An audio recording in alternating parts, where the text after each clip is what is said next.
అనంతపురం జిల్లా కలెక్టర్ వినోద్ కుమార్ గారు 28వ తేదీన ఒక ప్రభుత్వ కార్యక్రమానికి వచ్చిన ఆయన గుంతకల్లు ప్రభుత్వ ఆసుపత్రి పరిస్థితి ఏంటో చూసొద్దామని చెప్పి ఇలా ఒక సాధారణమైన వ్యక్తిగా అక్కడికి వెళ్ళారు.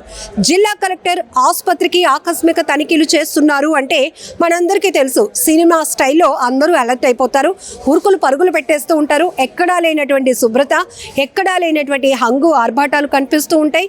అందరూ ఏదో ప్రేమగా పేషెంట్స్తో మాట్లాడుతున్నట్టు నటించేస్తూ ఉండటం కొన్ని చోట్ల మనం చూస్తూనే ఉన్నాం. ఇలాంటి సినిమాటిక్ సీన్లు రిపీట్ అవ్వకుండా ఒక సాధారణమైన పరిస్థితి, సాధారణమైన వ్యక్తిగా వెళ్ళి తెలుసుకుంటే బాగుంటుంది.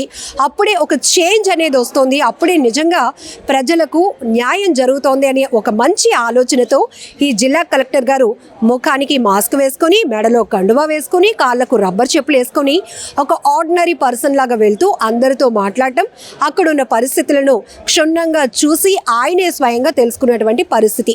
అయితే వచ్చింది మనిషి, సాధారణ మనిషి కాదు, జిల్లా కలెక్టర్ అని తెలుసుకున్న తర్వాత ఒక్కసారిగా గుండె గుబేలు మంది అక్కడ ఉన్నటువంటి సిబ్బందికి.